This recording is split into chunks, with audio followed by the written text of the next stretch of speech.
ಗದಗ ಜಿಲ್ಲೆಯ ಐತಿಹಾಸಿಕ ತಾಣ ಲಕ್ಕುಂಡಿಯಲ್ಲಿ ಉತ್ಖನನ ಮುಂದುವರೆದಿದ್ದು ಇತಿಹಾಸ ವಿಸ್ತಾರವಾಗುತ್ತಿದೆ.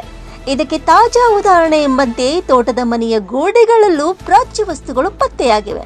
ಲಕ್ಕುಂಡಿ ಹೊರವಲಯದಲ್ಲಿರುವ ತೋಟದ ಮನೆಯ ಗೋಡೆಗಳಲ್ಲಿ ವಾಸ್ತುಶಿಲ್ಪ ಶಿಲೆಗಳನ್ನೇ ಜನರು ಮನೆಗೆ ಬಳಕೆ ಮಾಡಿದ್ದಾರೆ.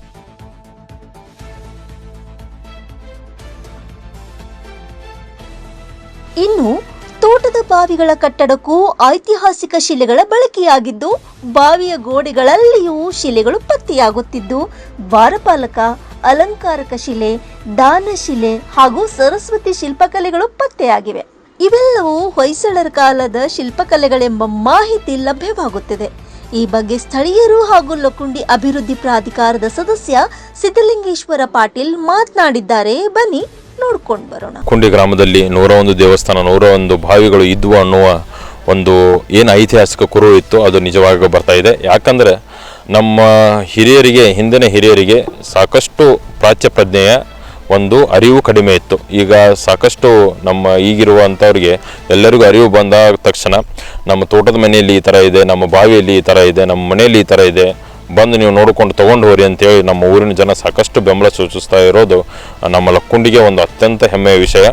ಏನು ಹಿಂದೆ ಅವ್ರಿಗೆ ಅರಿವಿಲ್ಲದಾಗ ತೋಟದ ಮನೆ ಆಗಿರ್ಬೋದು, ಬಾವಿ ಆಗಿರ್ಬೋದು, ಮನೆಗಳಾಗಿರ್ಬೋದು ಸಾಕಷ್ಟು ಜನ ಕಟ್ಕೊಂಡಿದ್ದಾರೆ. ಈಗ ಅವ್ರಿಗೇನು ಒಂದು ಸೂಕ್ತವಾದಂಥ ಒಂದು ಮಾತುಕತೆಯ ಮುಖಾಂತರ ಪರಿಹಾರ ಮಾಡಿ ಅವು ಎಲ್ಲ ಪ್ರಾಚ್ಯಾವಶೇಷಗಳನ್ನು ನಮ್ಮ ಸರ್ಕಾರದ ಸುಪ್ರದಿಗೆ ತೆಗೆದುಕೊಳ್ತೀವಿ ಅಂತೇಳಿ ನಾನು ಲಕ್ಕುಂಡಿ ಪ್ರಾಧಿಕಾರದ ಸದಸ್ಯನಾಗಿ ಹೇಳ್ಬೋದು ಸರ್. ಅನೇಕರು ಮುತ್ತು, ರತ್ನ, ಹವಳ, ನಾಣ್ಯಗಳನ್ನು ಕೂಡ ಈ ಮಾಧ್ಯಮ ಮುಖಾಂತರ ತಾವೇನು ಲಕ್ಕುಂಡಿ ವೈಭವವನ್ನು ಎಚ್ಚರಿಸಿದ್ದೀರಿ, ನಮ್ಮ ಊರಿನವರಿಗೂ ಸಾಕಷ್ಟು ಅದರ ಪ್ರಜ್ಞೆ ಬಂದಿದೆ. ಆ ರೀತಿ ಎಲ್ಲ ನಮ್ಮ ಮನೆಯಲ್ಲಿ ಶಿಲಾಯುಗದ ಕಲ್ಲು ಇದೆ ಅಂತ ತಂದುಕೊಟ್ರು, ಹವಳ ತಂದುಕೊಟ್ರು, ಮುತ್ತು ತಂದುಕೊಟ್ರು, ರತ್ನ ತಂದುಕೊಟ್ರು, ನಾಣ್ಯಗಳನ್ನು ಸಹ ತಂದುಕೊಟ್ಟೆ ನಮ್ಮ ಊರಿನ ವೈಭವವನ್ನು ಇನ್ನೂ ಎತ್ತರ ಮಟ್ಟಕ್ಕೆ ಒಯ್ತಾ ಇದ್ದಾರೆ ನಮ್ಮ ಊರಿನ ಜನ. ಇಲ್ಲ ಊರಿನಲ್ಲಿರುವಂಥ ದೇವಸ್ಥಾನಗಳು ಏನು ಅಲ್ಲಿ ಬಿದ್ದಂಥ ಪಾಯಿ ಬಿದ್ದಂಥ ಏನು ಕಲ್ಲುಗಳನ್ನು ಅವ್ರ ಚಕಡಿ ಮುಖಾಂತರ ತಂದು ಇಲ್ಲಿ ಕಟ್ಕೊಂಡಿರ್ಬೋದು ಅಂತ ನಂದು ಅನಿಸಿಕೆ ಸರ್. ಈಗ ಅವ್ರು ಕೊಡಕ್ಕೆ, ಈ ಭೂಮಿಯ ಮಾಲೀಕರು ಕೊಡಕ್ಕೆ ಒಪ್ಪಿದ್ದಾರೆ. ಸೂಕ್ತವಾಗಿ ಅವರಿಗೆ ಒಂದು ಪರಿಹಾರ ಕಲ್ಪಿಸಿ ಅಲ್ಲಿರುವಂಥ ಎಲ್ಲ ಪ್ರಾಚ್ಯಾವಶೇಷಗಳನ್ನು ನಾವು ಸರ್ಕಾರದ ಸುಪ್ರದಿಗೆ ತೆಗೆದುಕೊಂಡು ಅತ್ಯಂತ ಭದ್ರವಾಗಿ ನಮ್ಮ ಓಪನ್ ಏರ್ ಮ್ಯೂಸಿಯಮಲ್ಲಿ ಇಡ್ತೇವೆ ಸರ್. ನಾವು ಇಲ್ಲಿ ಲಕ್ಕುಂಡಿ ಗ್ರಾಮದವರು, ಕಲ್ಲಯ್ಯ ಶಂಕರಯ್ಯ ಬೆಳಗನವ್ರು ಅಂತ. ಇಲ್ಲಿ ಇಂಜಿನ್ ಮನೆಯಲ್ಲಿ ಕಂಡಿರ್ತಕ್ಕಂಥ ಅವಶೇಷಗಳು ಪತ್ತೆಯಾಗಿದ್ದು ಅವನ್ನ ತೆಗೆದುಕೋಬೇಕು, ನಾವು ನೋಡಬೇಕು ಅಂತಂದಾಗ ನೋಡ್ರಿ ಸರ ಅಂತ ನಾವೆಲ್ಲ ಹೇಳಿದ್ದೀವಿ ರೀ ಸರ. ನೋಡಿದಾಗ ಅವ್ರು ಬಂದು ಇಲ್ಲ ನಾವು ತೊಗೊತೀವಿ ಅಂತಂದ್ರಿ.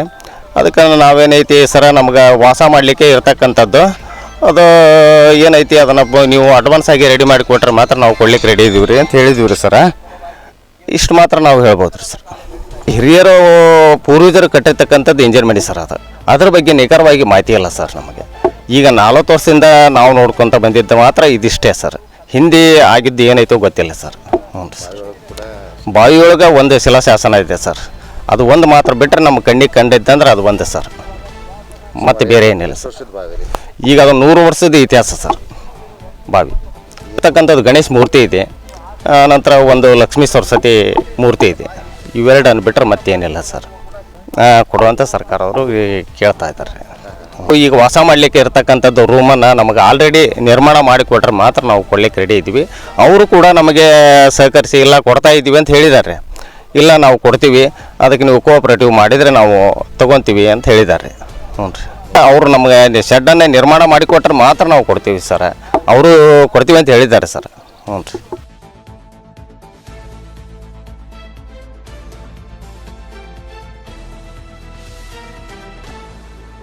Rise of news, Lakkundi.